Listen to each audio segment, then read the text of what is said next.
Let's start to put the cell phones and homework away. Obviously, we have many guests here today, so let's do our best to show respect to one another and give us your full attention, please. Okay, so our class today. So do you remember the experience and the time in the nursing home a few weeks ago?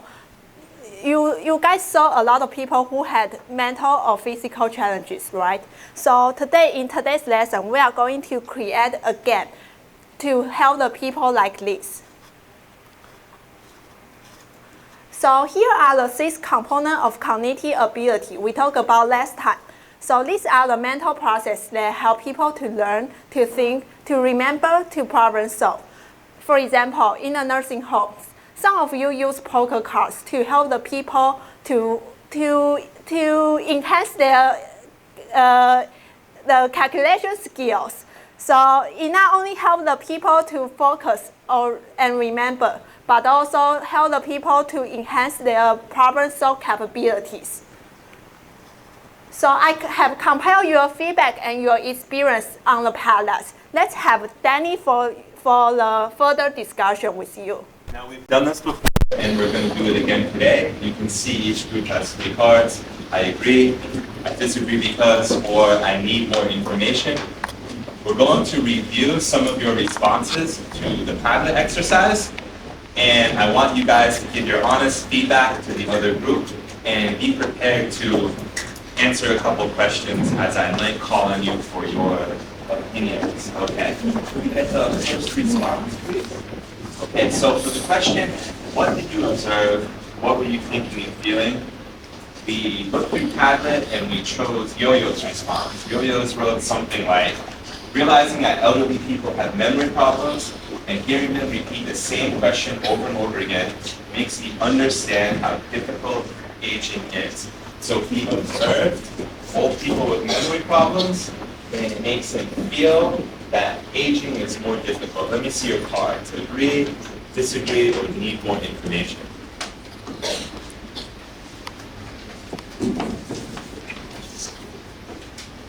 How about you guys? Okay, Joyce, let me ask you. We've seen so many elderly people with memory problems. Do you think that there's something we can do to help our memory, or it's natural to lose all of our memory?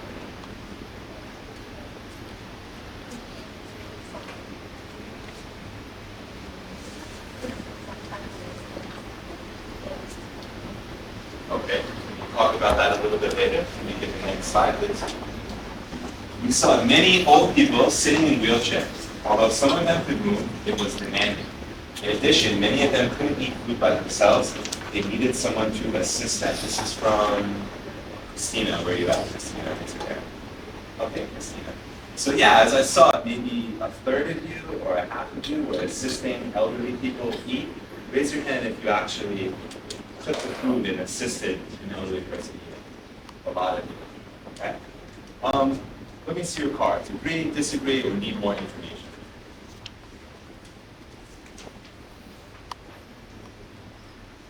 Everybody seems to agree. Everybody seems to agree. Diego, can I ask you, were you feeding elderly people at the home? In the beginning, I feed her, but she said she wants to eat by herself. So I think that is more so she chose to eat by herself. And how was that for you? Did you feel offended? Did you feel like you were helping? I think I feel more comfortable that she eats by herself. Got it. Can we get next slide, please? All right, despite struggling, many of them did not want to be helped. This is a lot like what you were saying, Diego. You felt sympathetic towards them. So maybe you're trying to feed the elderly person, but they tell you, no, go away, we don't like that. Agree, disagree, or need more information.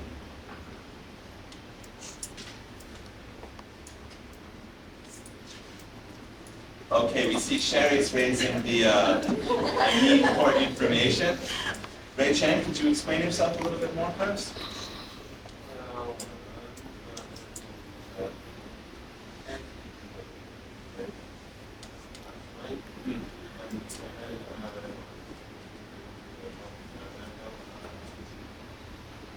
of the older and pretty much because students can actually help and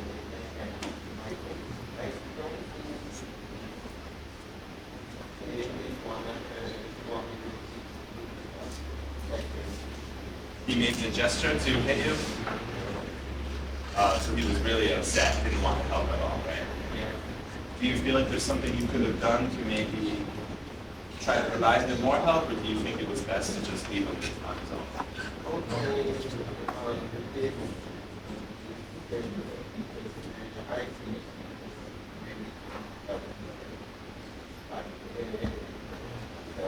Okay, great. Great. Next slide, please. All right, despite of the unexpected situation, it's still a good experience for me because one of the elderly people I met was very talkative and kind. However, while she talked about the life in the nursing home, she said her life now was just waiting to die. So I hope our actions can help people like her. Well, that's pretty extreme, waiting to die. Let me see your cards. Agree, disagree, or need more information?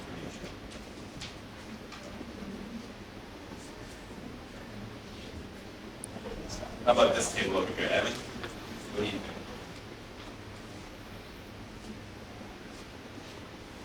Where's Jessica? Jessica, did this woman say this to you? And how did you take that? Do you think that she was being serious or exaggerating?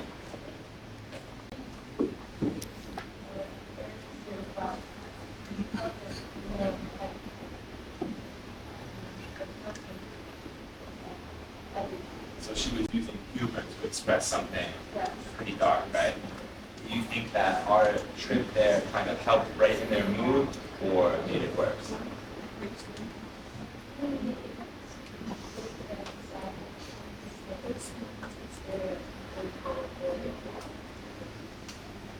Sure. Can you get the next slide, please? Okay, just a couple more. I think this is from Paul, Hank, Luke, Diego, and Devin. I think they are moved into this elder care center because their families are too busy or too lazy to take care of them. This makes their elder life miserable and lonely. To me, this is the worst life anybody can experience. So you guys had a really strong response to this. Let me see your cards. I hope we've got a couple of disagrees out there. Hold up your cards. Agree, disagree, need more information. Okay, just to summarize, this group thinks that the families have some kind of bad situation and putting your elder in a nursing home is something very bad. Alina, I see you disagree. Would you explain?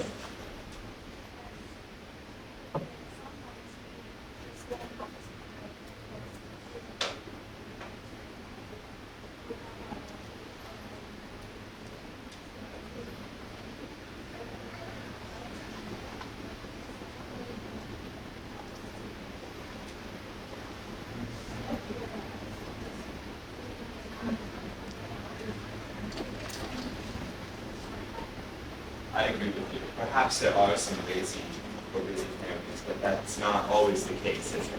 Okay, great. Okay, next slide. And I agree with all of these points here. If you visit again, what would you do differently? Practice speaking Taiwanese.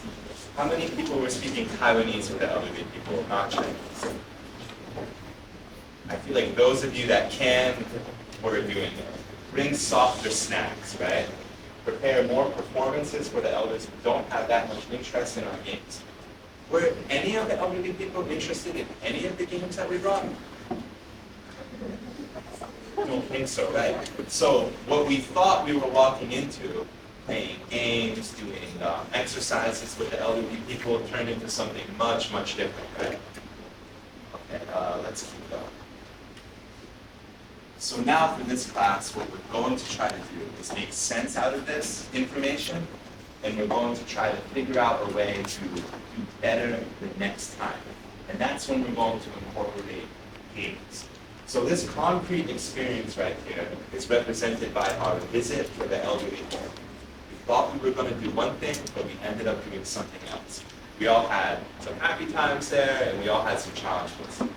Reflection would be us discussing this activity through Padlet in this discussion right now. And we're going to move into the abstract conceptualization.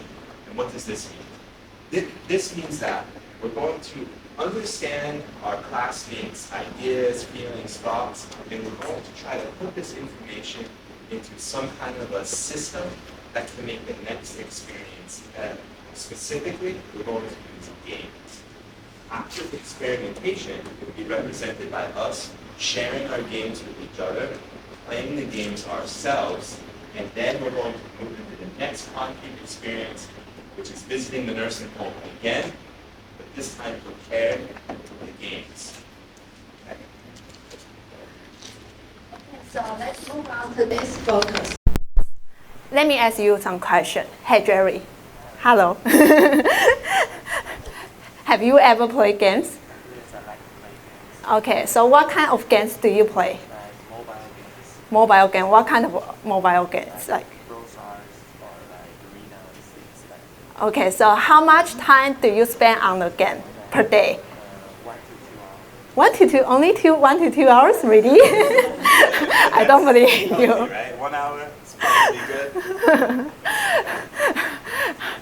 I don't trust you. So anyway, I think most people are like Jerry, who like to play games and enjoy playing games, and even are very addicted to games. I bet you play more than these hours. So this the power of games. But however, have you ever heard about this term, this serious games, this profession term called serious game? Imagine this. I think, Jerry, you said mobile games, right? Mm-hmm. Video games think entertainment. And we're starting to talk about something more like, I saw you playing the game Werewolf before, the card game where you practice lying to each other. What could that game help you with, you think, in real life? To talk more fluently, because like when you play you are a wolf and you have to talk fluently and clearly. Not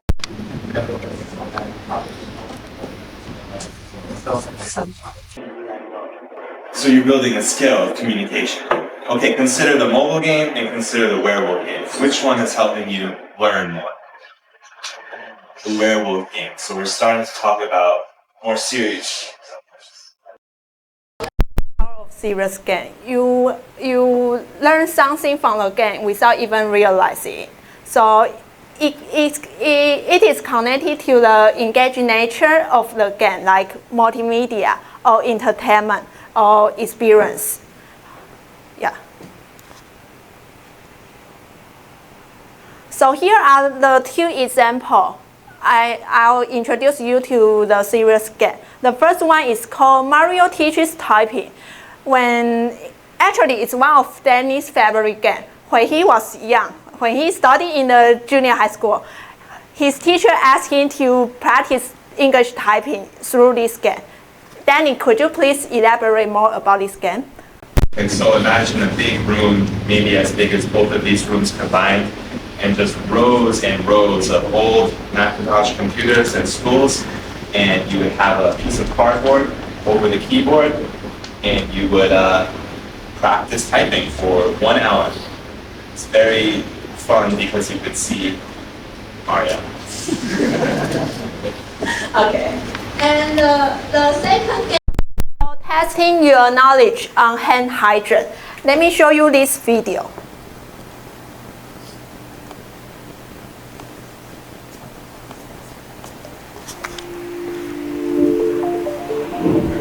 So actually, it's a virtual reality game, and it's created by WHO, World Health Organization.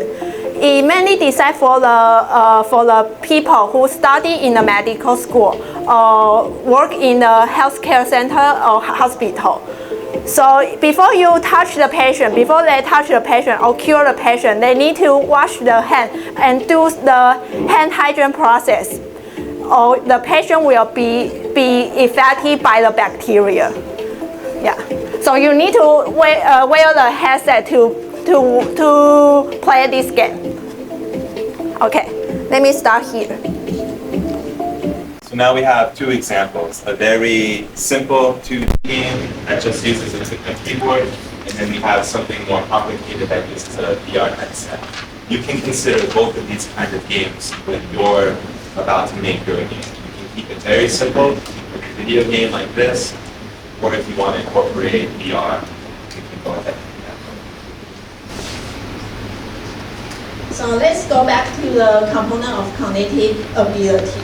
In order to accomplish the every task, you need to have good cognitive skills in order to help you to accomplish this, like attention or memory or even language expression. You need to know the language and you can follow rules to accomplish the task. Exactly. Like consider Mario typing, for instance. The objective is to get kids to type, but can you see how learning how to type would improve your memory? You see how learning how to type would improve your attention? If you're able to focus for 1 hour on the screen and the keyboard, maybe you can bring that to other aspects of your life as well. So start to think about elderly people and the problems that you saw at the nursing home.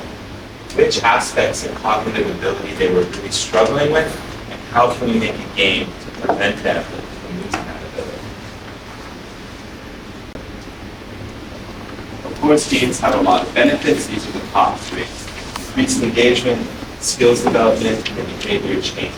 First of all, kids don't want to learn how to type. They just want to use their phones, or they just want to type with their fingers. So what do you do to increase engagement? Take something simple like Mario, and you gamify it. Mario's jumping around. Maybe the students will be a little bit more likely to focus on that.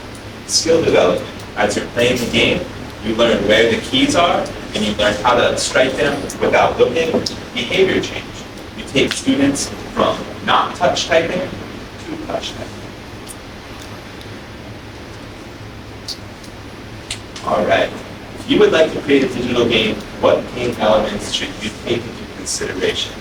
Don't miss this part, okay? These five elements right there are essential to the game that you create. The game that you create must incorporate these 5 elements somehow. Let's take my favorite game, Mario typing, and we'll break it down.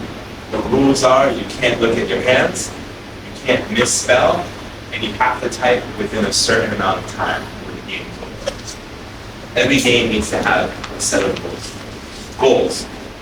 First, it starts you by typing words, and then sentences, and then more complicated sentences. And as you reach those goals, you get rewards. Now, the challenges are going to be like maybe little bad guys that jump into the screen and try to confuse you. These challenges make the game more difficult. If your game is not difficult and doesn't have any challenges, it's not going to be fun. So you want to make sure that they're not too hard, where the elderly people lose interest, but they're not so easy that they think it's just useless. Okay, feedback. Feedback is important as well. So when you're playing Mario typing and you consistently type the same word correctly over and over and over again, it's going to not generate that word. It's going to generate another word. So feedback means the game is able to identify the areas that the player is having trouble with and give them more problems in that area. Okay, so the rewards can be simple, but they've got to be cool, they've got to be fun. Like in Mario typing, once you pass a certain level, the reward is just you sit back and you watch Mario jump around and defeat the bad guy, something like that. The reward can be a coin, it can be a next level, it can be a small animation, but it must be something fun that the player wants to see. Okay, so we are about to start to create a game. And before creating the game, every group has established their persona. I'll take this persona as an example. Thank you for Jerry, your group, right? Okay, so Jerry, this is your whole group. You're using this persona, and each group has their own persona that they make. And she is Miss Miha, Miha. So she is 6 years old and she can only speak Taiwanese. So in that way, if you need to create a game, you need to, maybe your game instruction can be Taiwanese, right? And her hearing is not so great, so your game value should be a bit louder to help her. And let me see.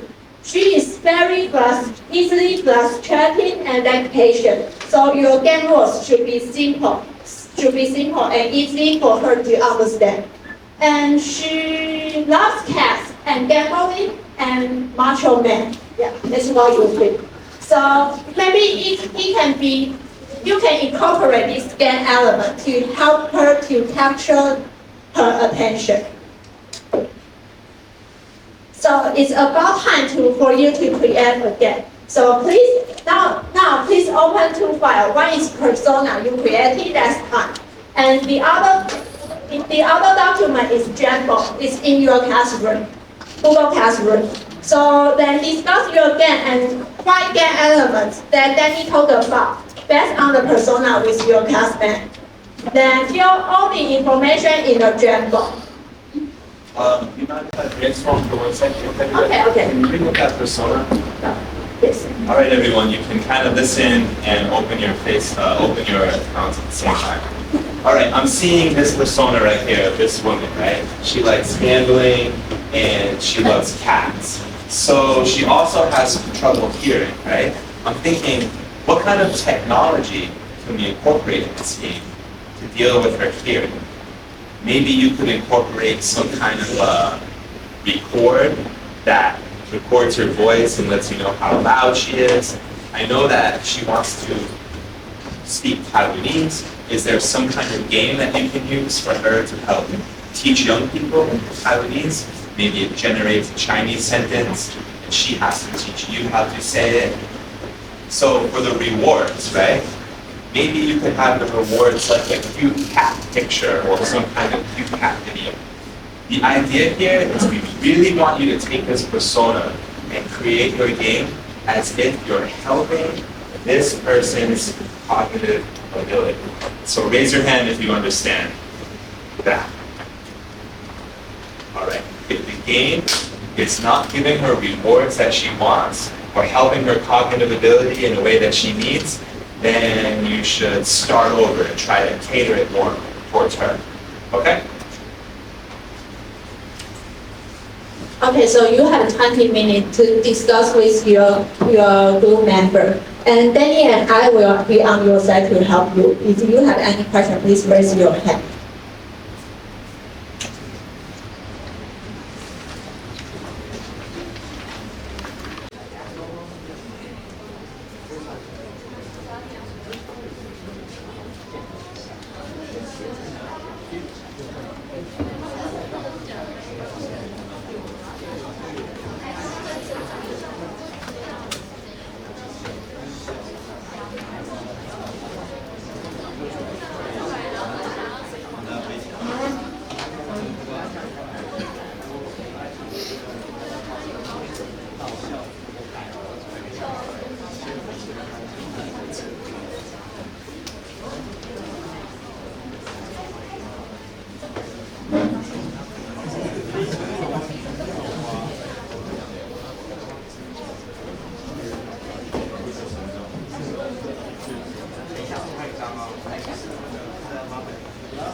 Attention, please.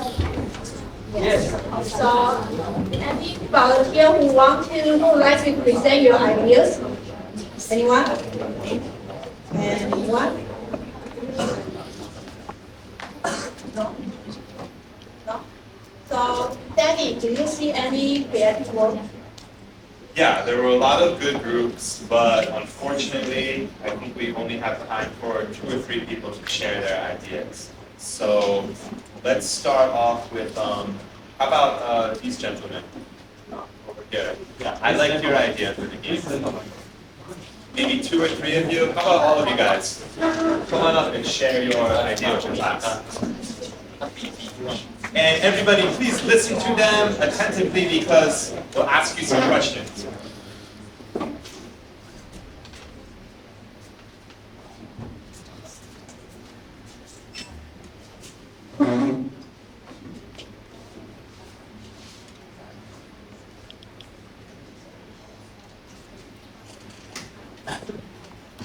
Do you need more time to discuss?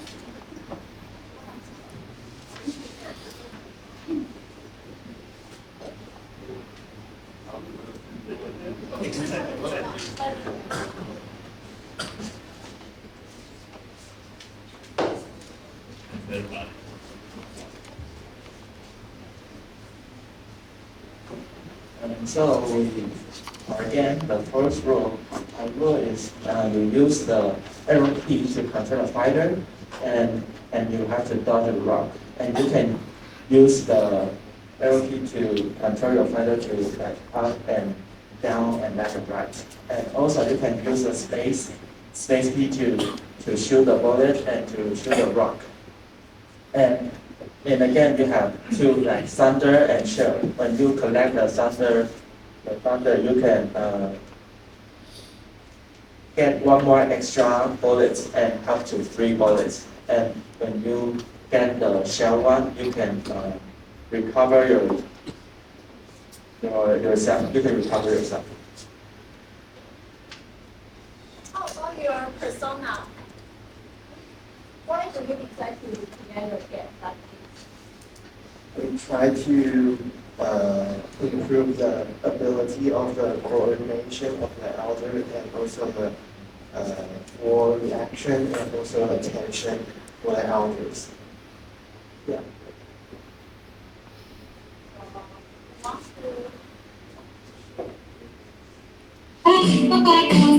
Show the game, please. You guys have already game this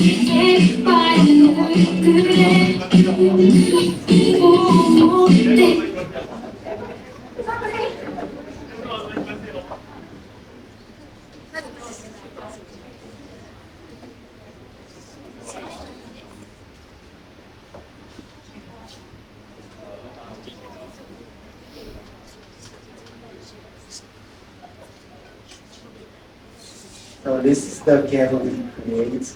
So you can see that you can use your arrow key to control your fighter and then hit the rock. And then if you get a thunder, and then you will get an extra bullet. So do you think it's suitable for the elderly people to play the game like this? I think at least it's easy for the elder on the wheelchair since you don't need to move your body to play this game. Okay. We will discuss with that. Yeah, I like that you guys made a fun game and a cool game, but I think as you're making it more geared towards the elderly people, you could find a way to maybe add like a physical element or something that's more geared towards helping their cognitive ability. But it's a cool game, right? Yeah. Okay.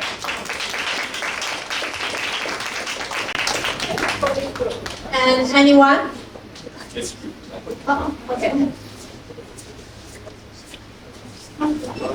So, about your persona, what's your target audience?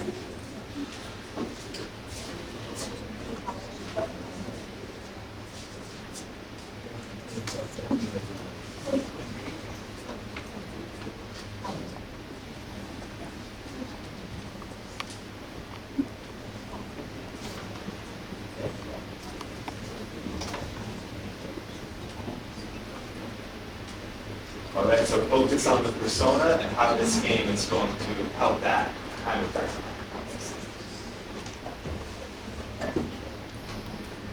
So our old people name is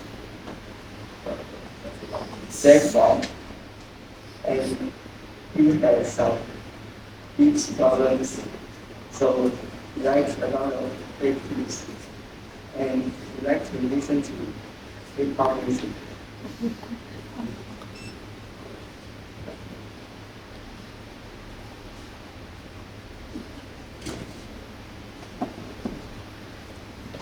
Okay, and our game is that there will be some dentures going from the top, and the elderly has to wear a VR headset to like catch the dentures. And there's 4 kinds of dentures, and there's like silver, gold, normal, and broken. So if you got a broken one, you have to minus 2 points.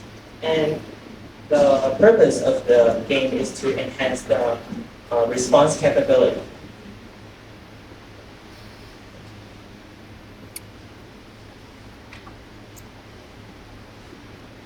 So basically, you get points. Like your points is decided by like what kind of dentures you got. If you got a broken one, then your points will be deducted.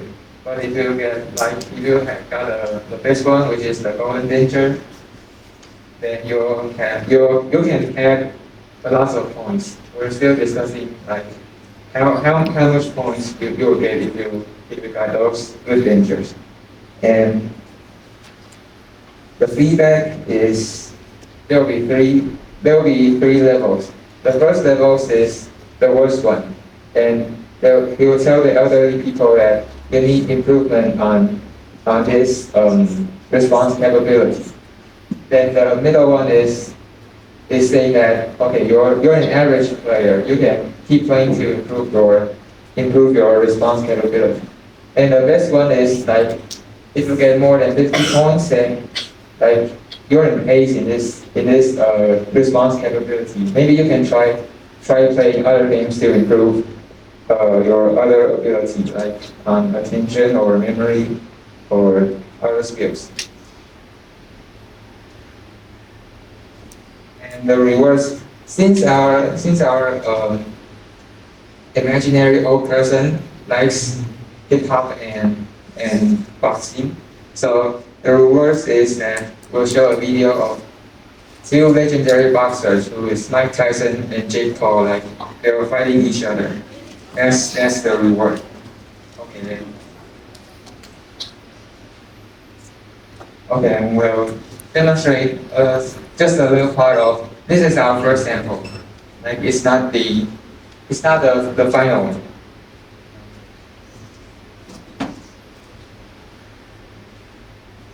Sean, may I ask you a question? I know that you're using the keyboard right now, but you said like VR headset. Will there be another way to control the character, or? Like after you wear a VR headset, you'll hold 2 consoles, like game consoles, on your each hand, and you can. So it will turn into a virtual reality. Like you can spin around and stretch your hands to catch the imaginary adventures. I think that this idea for a game is very good for elderly people, and maybe going forward, I think that you should think about the feedback in a way that is designed to give you feedback on maybe his grip strength, his ability to turn around, something like that. Otherwise, what do you guys think about their game? Jackie, what do you think? Pretty good? Emily? Oh, Emily's high. Thank you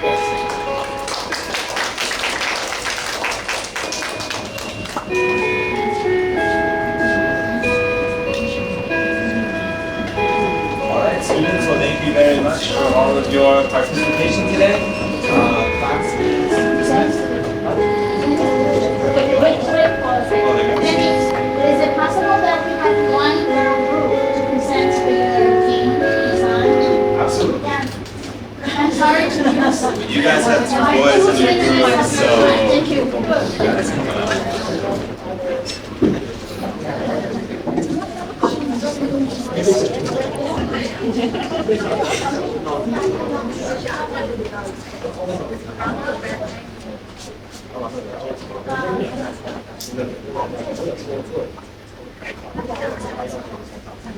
Okay, and today our imaginary elder is this guy, and he used to be a chef, so we created a game that can like a card game, and they just match the card, they flip the card, and if the card the two one is the same, and they get a point. So like we had some problem, like we find that he had a hard time like that his hand is shaking, so he can't control himself from just point to concentrate the thing and just like point move it. Yeah, so we create a game that they need to point it and just hold it to another place. Yeah, and we find that he is hard to recognize the food or if it can eat or it can't eat. So the card inside the icon had the food, and the thing that you can eat. Oh, you mean the icon has something you can eat versus something that you cannot eat? He has to identify? The rule of the game is we'll show the card first, and then we'll give it like 20 seconds to memorize it, and then we'll show the card, and they have to flip the card and have to share the same images. Like there will be the images will be up here, and up here. So they have to flip the card and have the same picture, and then the content of it will be the food or the thing that you cannot be eat. And they have to when they have to compete with each other. So if they get the pair first, and then the computer will speak out like two apples. So they can also study the language and then to improve their memorize skills. Then have to when then got the same pair, they have to move the if it's two apples, then they have to move to the eatable place, and if it's two robot, then they have to move to the uneatable place. So they can also shake and practicing the hands because their hands will be shaking. So if they keep on practicing to move the things to the eatable and uneatable, they can improve their shaking problems. And this is our game. Thank you for listening. Yeah, I really like yours, how you're using a persona and you're using specific problems that a person has, so eating things that you shouldn't be eating and shaking. So I really like how their project sort of connects the gameplay into exactly what the person's problem is. So I have one more slide. This is the evaluation form. So you will create a game based on the criteria. You need to meet the criteria after creating the game. So after finish the game, you will go to the elderly home again and to test if the elderly can accept your game or not. Okay. Okay. I think it's about. Thank you for student.